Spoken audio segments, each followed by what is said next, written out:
Hi guys, welcome back to my channel. आज का हमारा टॉपिक क्लास 12 चैप्टर 7 से ही है।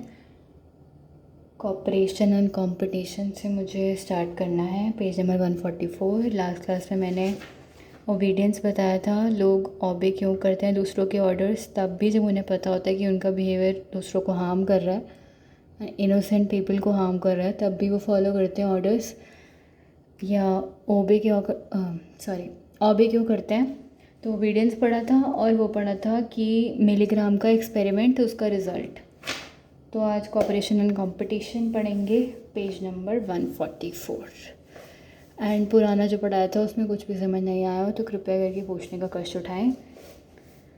देन कॉपरेशन एंड कंपटीशन में है कि लोग एक दूसरे से इंटरेक्ट करते हैं अलग अलग सिचुएशंस में, अलग अलग कॉन्टेक्स्ट में, और बिहेवियर्स जो होते हैं ज़्यादातर सोशल सिचुएशंस में, उनको हम करेक्टराइज करते हैं या तो कॉपरेशन से या कंपटीशन से। जब ग्रुप्स आपस में काम करते हैं कोई शेयर्ड गोल को अचीव करने के लिए, मतलब एक ग्रुप काम कर रहा है किसी टास्क पर या किसी भी चीज़ पर, कोई भी ग्रुप वर्क कर रहा है, तो पूरे ग्रुप का एक गोल होगा। उस ग्रुप के गोल को अचीव करने के लिए सब लोग साथ में कॉपरेशन के साथ काम करेंगे, राइट। तभी वो साथ में काम कर पा रहे हैं, तभी जो क्या कहते हैं टीम बिल्डिंग हो पा रहा है, डिस्ट्रीब्यूशन ऑफ वर्क हो पा रहा है, रिस्पॉन्सिबिलिटीज़ आपस में बांट पा रहे हैं। तो जब ग्रुप्स आपस में काम करते हैं अपने शेयर्ड गोल्स को अचीव करने के लिए, तो हम उसे कॉपरेशन का नाम देते हैं। और जो रिवॉर्ड्स होते हैं कोऑपरेटिव सिचुएशंस में, मतलब जो कोऑपरेटिव सिचुएशंस होते हैं, ग्रुप्स जब मिलके ढंग से तमीज़ से एक दूसरे के आइडियाज़ को मायने रखते हुए, सबकी बातें सुनते हुए और किसी को भी नज़रअंदाज ना करते हुए, लाइक किसी के भी ओपिनियन और व्यू जो सामने वाले पर्सन ने दिया उसको नज़रअंदाज ना करते हुए साथ में काम कर रहे हैं, तो जो रिवॉर्ड्स होंगे उन सिचुएशंस में वो ग्रुप रिवॉर्ड्स होंगे, इंडिविजुअल रिवॉर्ड्स नहीं होंगे। अब ग्रुप ने साथ में मिलकर काम किया है ग्रुप के गोल को अचीव करने के लिए, तो रिवॉर्ड भी ग्रुप का ही होगा। और अगर मेंबर्स जो हैं वो कोशिश करते हैं कि वो अपने खुद के बेनिफिट्स को सबसे ज़्यादा बनाएं और ख़ुद का फ़ायदा सबसे ज़्यादा करें और अपना सेल्फ इंटरेस्ट पूरा करने के लिए काम करें, तो वो कंपटीशन आता है उस केस में, क्योंकि वो खुद के लिए काम कर रहे हैं और उनको खुद के लिए चीज़ें चाहिए, खुद का प्रॉफिट देखते हैं वो। और सोशल ग्रुप्स जो होते हैं वहाँ पर दोनों चीज़ें हो सकती हैं। सोशल ग्रुप्स के अंदर कॉम्पिटिटिव गोल्स भी हो सकते हैं, कोऑपरेटिव गोल्स भी हो सकते हैं। मे बी कोई सेल्फिश पर्सन ग्रुप के अंदर ये भी चाह सकता है कि मुझे ये चीज़ अपने लिए अचीव करनी है, मुझे अपना अच्छा देना है, मुझे अपने लिए काम करना है, क्योंकि इसके बाद मुझे फ़ायदा होगा। अपने सेल्फ इंटरेस्ट के लिए मुझे खेलना है कोई भी गेम, या अपने सेल्फ इंटरेस्ट के लिए मुझे इस चीज़ में पार्ट लेना है। एंड ये भी हो सकता है कि कोई इंडिविजुअल सोचे कि नहीं, मुझे अपने पूरे ग्रुप के लिए काम करना है, मुझे अपने ग्रुप को गोल अचीव कराना है, तो मेरे को कोऑपरेशन के साथ ही चलना होगा, जिससे कि हमारे ग्रुप एक्सेल हो और हमारे ग्रुप में कोऑर्डिनेशन भी अच्छा रहे। एंड आगे इसमें है कि कॉम्पिटिटिव गोल्स इस तरीके से सेट किए जाते हैं, इस तरीके से उनको अरेंज किया जाता है कॉम्पिटिटिव गोल्स को, कि हर एक गोल नहीं, कि हर एक इंडिविजुअल अपना खुद का जो है गोल पूरा कर पाए सिर्फ तभी, या हर एक इंडिविजुअल अपना खुद का गोल अचीव सिर्फ तभी कर पाएगा जब दूसरे लोग अपना गोल अचीव नहीं कर पाएंगे। मतलब कि कंपटीशन के केस में क्या होता है, या तो एक हारेगा या एक जीतेगा, है ना। एक बंदा हारेगा एक जीतेगा, एंड जो जीतेगा वो अपना गोल अचीव कर लेगा, बट जो हारेगा वो अपना गोल अचीव नहीं कर पाएगा। तो कंपटीशन के केस में या कॉम्पिटिटिव गोल्स के केस में एक कंडीशन होती है, कॉम्पिटिटिव गोल्स ऐसे सेट करे जाते हैं कि हर एक इंडिविजुअल अपना गोल तभी प्राप्त कर पाएगा, तभी अपना गोल अटेन कर पाएगा, तभी अचीव कर पाएगा अपना गोल, जब बाकी लोग अपना गोल अटेन नहीं कर पाएंगे। फॉर एग्ज़ाम्पल, हम किसी कंपटीशन में पहले नंबर पे आए हैं सिर्फ तब जब बाकी लोगों ने कुछ ऐसे परफॉर्म किया इस लेवल तक कि उनको फर्स्ट नहीं माना गया है, वो सेकंड या थर्ड या फोर्थ या फिफ्थ आए हैं, तभी तो हम फर्स्ट आ पाए हैं ना। तो वही चीज़ है। कोऑपरेटिव गोल जो होता है वहीं दूसरी तरफ अगर हम देखें तो ये वो गोल है जहाँ पर एक इंडिविजुअल अटेन करता है अपना गोल सिर्फ तब जब बाकी मेंबर्स जो होते हैं ना ग्रुप का, वो भी अपना ग्रुप का गोल अटेन करते हैं, ठीक है। मतलब कि कोऑपरेटिव गोल के अंदर क्या रहता है, एक इंडिविजुअल अपना गोल अटेन कर पाता है सिर्फ तब, कंडीशन इज दैट, जब other members of the group are also able to attain their goal, या ग्रुप अपना गोल जब अटेन करेगा तब उस इंडिविजुअल का बीइंग अ मेंबर ऑफ और being a part of that group उसका गोल अचीव होगा या अटेन होगा। अब हम इसको भी एक एग्जांपल से समझेंगे, जैसे एथलेटिक्स का एग्जांपल लेते हैं। 100 मीटर रेस के अंदर जो कि 6 लोगों के बीच में हो रही है, एक ही विनर हो सकता है, राइट। और सक्सेस डिपेंड करता है इंडिविजुअल की परफॉर्मेंस के ऊपर, कि तुमने बिहेवियर कैसा दिखाया, तुमने काम को किया किस ढंग से, और तुमने परफॉर्मेंस कैसी दी है। तो रिले रेस के अंदर क्या होगा, विक्ट्री डिपेंड करती है कि कलेक्टिव परफॉर्मेंस कैसा होगा सारे टीम के मेंबर्स का, पूरी टीम मिलके कैसा परफॉर्म करेगी, उसके ऊपर परफॉर्मेंस या विक्ट्री, टीम की जीत डिपेंड करती है। और डॉयच ने, मतलब जर्मन्स ने एक कॉपरेशन और कंपटीशन जो है ग्रुप्स के अंदर देखने के लिए इन्वेस्टिगेट किया, एक्सपेरिमेंट किया। कॉलेज स्टूडेंट्स को जो है ग्रुप्स में डाला, 5 लोगों के ग्रुप्स में। College students were assigned two groups of 5 persons. उनको पजल सॉल्व करने थे और प्रॉब्लम सॉल्व करनी थी सॉरी। हाँ, तो उनको पजल्स और प्रॉब्लम सॉल्व करने थे। एक सेट ऑफ ग्रुप को जो है कोऑपरेटिव ग्रुप का नाम दिया गया और ये बोला गया कि उन्हें कलेक्टिवली रिवॉर्ड दिया जाएगा उनकी परफॉर्मेंस की बेसिस पर। अदर सेट ऑफ ग्रुप को जो है लेबल किया गया कॉम्पिटिटिव ग्रुप, उन्हें बोला गया कि उन्हें रिवॉर्ड मिलेगा इंडिविजुअल एक्सलेंस के बेसिस पर। प्लस जो रिजल्ट्स जो है उन्होंने ये दिखाया रिजल्ट्स ने कि जो कोऑपरेटिव ग्रुप है वहाँ पर ज़्यादा कोऑर्डिनेशन है, वहाँ पर हर एक बंदे का आइडिया जो है एक्सेप्ट किया जा रहा है, उसे किसी को भी नज़रअंदाज नहीं कर रहे, सबका व्यू, सबका ओपिनियन मैटर करता है और सबको जो है एक ही तरह की वो दी जा रही है एक्सेप्टेंस, और सबका जो है इज्जत भी की जा रही है और सबका व्यू ओपिनियन लिया जा रहा है। बेसिकली सिर्फ एक लीडर की नहीं चल रही, सबका सब कुछ मायने रखता है, view, opinion, belief, value and all. और मेंबर्स जो है आपस में बहुत फ्रेंडली हैं as compare to competitive group. जो मेन कंसर्न होगा ना मेंबर्स का कोऑपरेटिव ग्रुप के अंदर, वो ये होगा कि ये देखना है उन्हें कि ग्रुप एक्सेल कर जाए, ग्रुप की तरक्की हो, ग्रुप सक्सेसफुल हो, तभी कोऑपरेटिव ग्रुप के अंदर जो है वो ज़्यादा कोऑर्डिनेशन होगा और वो ज़्यादा अच्छे से काम करेगा और तभी ग्रुप का गोल अटेन हो पाएगा। वहीं अगर मैं कंपटीशन जो होता है इंडिविजुअल्स के बीच में या ग्रुप के अंदर जो लोग हैं उनके बीच में अगर कंपटीशन हो तो उससे कॉन्फ्लिक्ट और डिसहार्मनी होता है, अशांति फैलती है और लड़ाइयाँ होती है और कोई भी अपना मोटिव या गोल अटेन नहीं कर पाता ढंग से, पूरे सेटिस्फैक्ट्री तरीके से।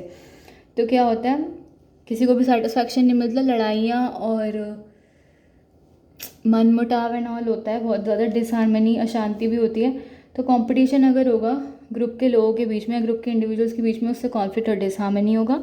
और कंपटीशन जो होगा ग्रुप्स के बीच में, उससे क्या होगा, ग्रुप कोहेशन और सॉलिडारिटी बढ़ेगा। सॉलिडारिटी बढ़ेगा इन द सेंस यूनिटी तो इंक्रीज़ हो जाएगी ग्रुप में। ग्रुप के लोगों के बीच में आपस में कंपटीशन है, उनके आपस में लड़ाई है कि मुझे भी जीतना है, मुझे भी जीतना है और मेरे को अपना गोल अचीव करना है, उसे अपना गोल अटेन करना है, ऐसे करके तो होगा। लेकिन हमने पढ़ा था जहाँ पर कोहेसिवनेस ज़्यादा होती है वहाँ पर हमारा ग्रुप थिंक का फिनोमेना, ग्रुप पोलराइजेशन का फिनोमेना रिजल्ट होता है, जो कि बहुत ज़्यादा खतरनाक हो सकता है किसी भी ग्रुप के लिए। अगर वो ग्रुप थिंक और ग्रुप पोलराइजेशन अब लग रहा है जैसे नया है, पढ़ा नहीं है, ये समझ नहीं आ रहा तो पूछ लेना, मैं वापस बता दूँगी।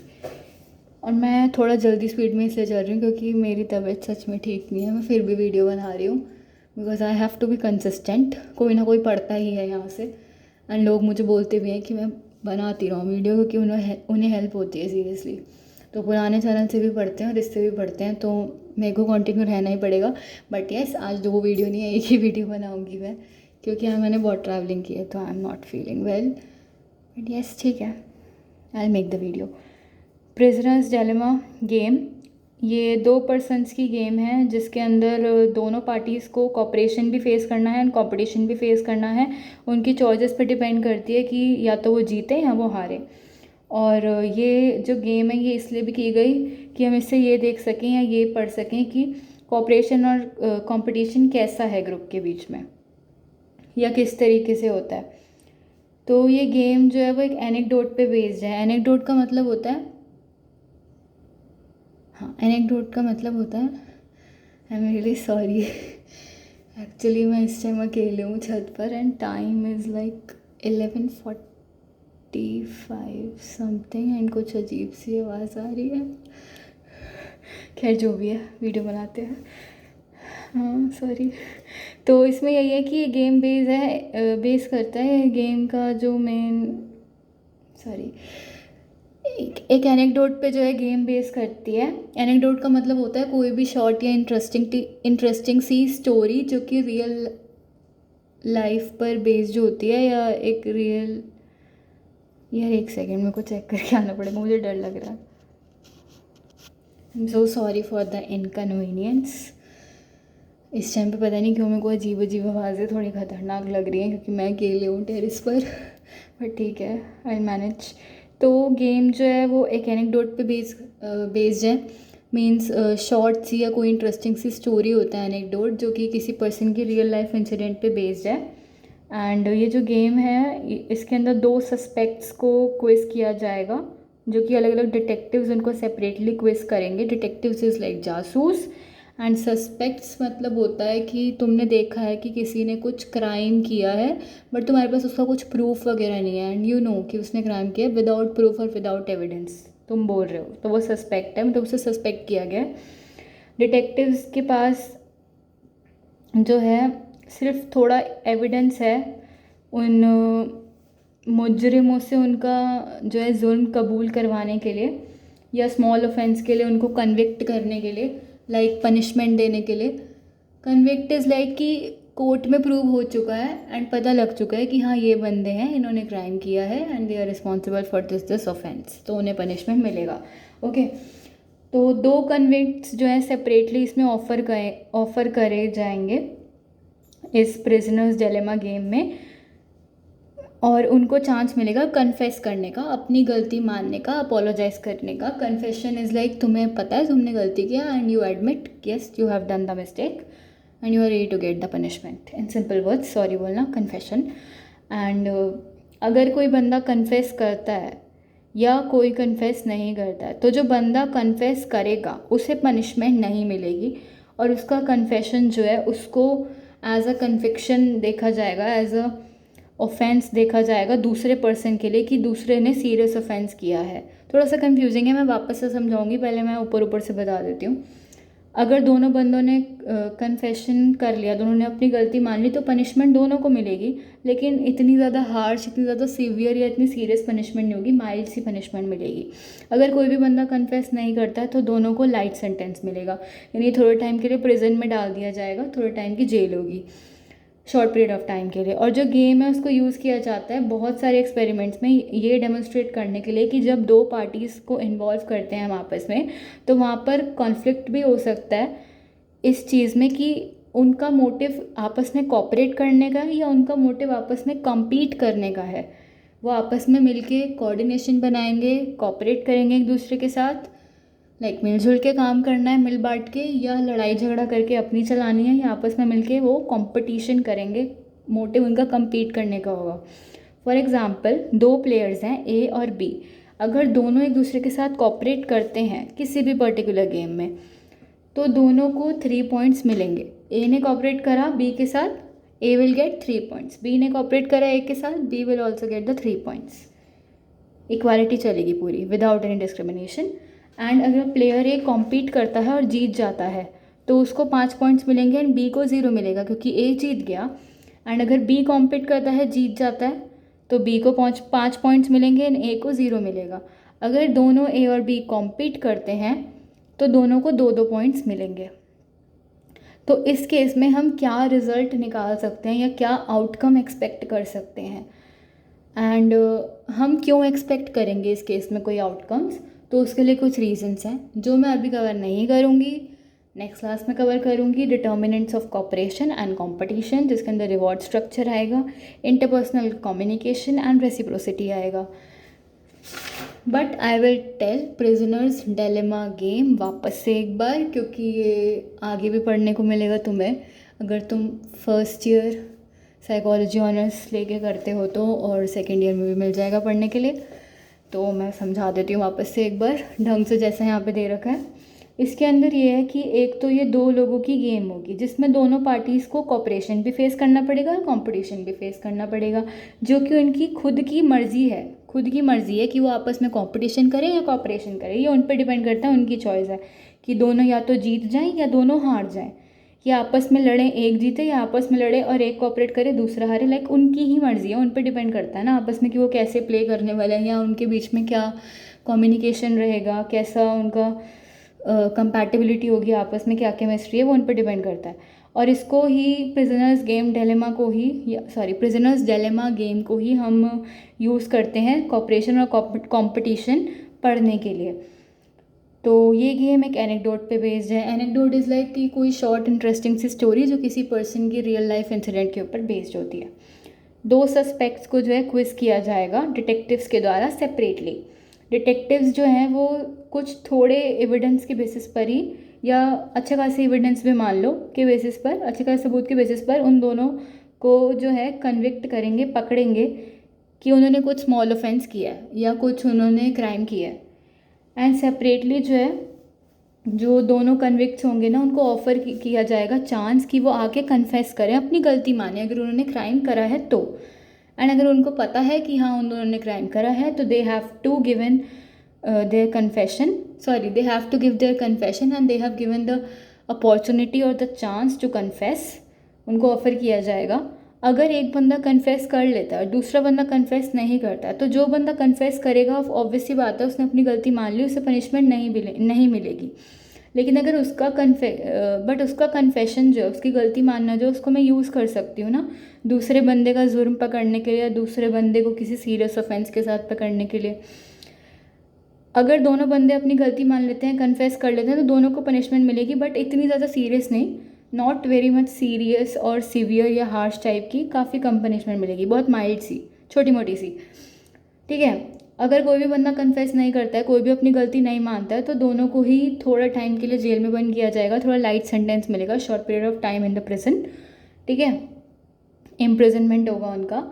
एंड ये गेम को हम यूज़ करते हैं बहुत सारे एक्सपेरिमेंट्स में, ये डेमोस्ट्रेट करने के लिए, ये दिखाने के लिए, या ये बताने के लिए, ऐसे एक्सप्रेस करने के लिए कि जब दो पार्टीज़ आपस में इन्वॉल्व होती हैं तो उनके बीच में कॉन्फ्लिक्ट होता है दो चीज़ों को लेकर। एक तो मोटिव होगा कि या तो वो आपस में कॉपरेट करें और तमीज़ से काम करें एक दूसरे के साथ मिलके, बिना लड़ाई झगड़े के। लड़ाई झगड़ा हो भी रहा है तो उसको सब सॉर्ट आउट करके आपस में तमीज़ से और ढंग से काम करें।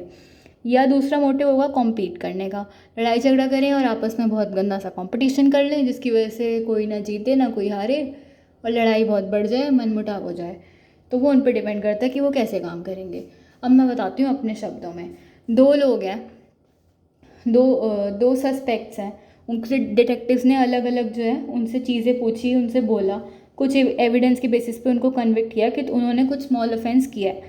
अब देखो, ये तो उन पे डिपेंड करता है ना कि या तो तुम अपनी गलती, तुम्हें कन्फेशन का चांस मिल रहा है, तुम्हें चांस मिल रहा है कि तुम जाओ अपनी गलती मानो और कन्फेशन करो, या तो तुम जाके अपनी गलती सीधा सीधा मान लो। ठीक है, उसके आगे क्या कॉन्सिक्वेंस होगा वो हमने पढ़ लिया यहाँ पर। गलती नहीं मानो, उसके आगे क्या कॉन्सिक्वेंस होगा वो भी पढ़ लिया हमने यहाँ पर। दोनों ने गलती मान ली तो क्या कॉन्सिक्वेंस होगा वो भी यहाँ पर पढ़ लिया। दोनों ने गलती नहीं मानी तो क्या कॉन्सिक्वेंस होगा वो भी यहाँ पर पढ़ लिया। बट ये जो सारा दो पार्टीज़ का, जो दो लोगों का जिनको आपस में कॉपरेट या कॉम्पिटिशन करने को बोला गया है, या जिनके बिहेवियर के द्वारा हमें पता लगेगा कि ये आपस में कॉपरेशन कर रहे हैं या कंपटीशन कर रहे हैं, उससे हमें पता लगेगा कि दोनों के बीच में अंडरस्टैंडिंग कितनी है और दोनों ने कितना आपस में डिस्कस किया, कितना एक दूसरे का साथ दिया, क्यों दोनों ने कन्फेशन किया, क्यों दोनों ने अपनी गलती नहीं मानी, क्यों एक ने गलती मानी दूसरे ने गलती नहीं मानी। तो आई होप समझ में आ गया होगा। कुछ भी समझ नहीं आया हो तो मैं वापस से ये प्रिजनर्स डिलेमा गेम समझाने को तैयार हूँ। एज़ ये इम्पॉर्टेंट है तो मैं बिल्कुल इसको वापस से समझाने के लिए तैयार हूँ। फ़िलहाल मेरी हालत इतनी अच्छी कसम से नहीं है कि मैं वापस से ये चीज़ उठाऊँ और समझाऊँ। आई am so sorry, but sorry गंदी भाषा यूज़ नहीं कर सकते हैं, बट ठीक है, आई एम वेरी टायर्ड। आज मैंने बहुत ट्रैवलिंग की है तो not feeling good, but video बनाना इज़ लाइक धर्म मेरा। तो नेक्स्ट में हम Sherif summer camp experiments, friendship formation, in group formation, intergroup competition, intergroup cooperation वाला पढ़ेंगे। फिगर 7.2 है आई गेस इसकी रेफरेंस में। अब मैंने वो बॉक्स पढ़ा नहीं है तो इतने अच्छे से आई कांट, बट हम यही पढ़ेंगे। उसके बाद तो डिटर्मिनेंट्स, कॉपरेशन और कंपटीशन के पहले डिटर्मिनेंट्स करेंगे क्योंकि वो इस टॉपिक से अटैच्ड है, फिर बाद में वो box. Social identity, intergroup conflict वाला part, conflict resolution strategies, and chapter will be over. And yes, somebody was asking me by texting कि क्वेश्चन पेपर्स अपलोड कर दो, क्वेश्चन पेपर्स कब करवाओगे। तो मैंने हर डिस्क्रिप्शन में लिखा है कि I provide you with notes and question papers. मैं अपलोड ज़रूर करूँगी वीडियोज़ में। एंड अभी इसलिए नहीं करवा रही हूँ क्वेश्चन पेपर क्योंकि आई एम सेइंग कि जब ये वाला चैप्टर पूरा कंप्लीट हो जाएगा तो मेरे पास बोर्ड के, प्री बोर्ड्स के और भी कई सारे सैम्पल पेपर्स पड़े हुए हैं। साइकोलॉजी के तो स्पेशली बथेरे बहुत सारे हैं मेरे पास, आई डेफिनेटली शेयर। तो हम इस चैप्टर के चैप्टर 7 क्लास 12th साइकोलॉजी के क्वेश्चंस उस क्वेश्चन पेपर में से देखेंगे। I will post, I will share and I will discuss answer कहाँ कहाँ पे मिलेंगे, सब कुछ। But first we have to complete ये पूरा चैप्टर। पहले चैप्टर, उसके सारे टॉपिक्स अच्छे से समझ आ जाने चाहिए, फिर ही हम क्वेश्चन पेपर करने के लिए थोड़ा सा जो है लायक हो सकते हैं। I hope you understand. And some people also told me कि पहले चैप्टर पूरा हो जाए उसके बाद ही क्वेश्चन पेपर हो, क्योंकि किसी को भी झटका नहीं लगना चाहिए कि पेपर में ऐसे घुमा फिरा के क्वेश्चन आते हैं। तो we have to be confident and with the complete of the full chapter, मतलब हमें पूरे चैप्टर का कंप्लीशन होना चाहिए with each and every topic. उसके बाद ही हम आएंगे किसी क्वेश्चन पेपर या सैम्पल क्वेश्चन पेपर पे। तो इस वजह से एंड आई एम सॉरी, मेरी इंग्लिश में थोड़ी टूटी फूटी हो सकती है क्योंकि मेरा दिमाग यहाँ पे नहीं चल रहा ज़्यादा, तबीयत मेरी ठीक नहीं है, सो सॉरी। एंड कुछ भी समझ नहीं आए तो कृपया करके मुझसे पूछ लेना। If any background voices are there, उसके लिए भी I am so sorry. And you can ask whatever you haven't understood in this topic or in the earlier topics as well. If you want me to teach any other subject of the school, college, any other particular topic for psychology or whatever, you can simply do comment. I try my best. And ये chapter जल्दी ख़त्म हो जाएगा, उसकी tension मत लेना। मैंने video डाली थी आज भी, अभी थोड़ी देर पहले बनाई थी वो मैंने, मतलब मैं एक साथ 2 वीडियो बनाती हूँ, पता ही है सबको। तो मैंने वो डाली थी एंड ये वाली वीडियो भी मैं डाल ही दूँगी, बिकॉज़ 1 डे के गैप में मैं डाल देती हूँ, मोस्टली ऐसे ही करती हूँ। बीच में शायद थोड़ा गैप आ गया था, वो भी मुझे टाइम नहीं मिल रहा था, बट मैं रेगुलर रहूँगी, डोंट वरी। तो वापस से वीडियो मैं डाल दूँगी, बट आज तो इतना ही। तो thank you so much video देखने के लिए। आई होप समझ में आ गया होगा। कुछ भी समझ ना आया हो तो कृपया करके पूछ लेना। मेरा स्लिप ऑफ टंग थोड़ा ज़्यादा हो रहा है, so sorry for all the inconveniences and thank you so much कीमती टाइम निकाल के वीडियो देखने के लिए।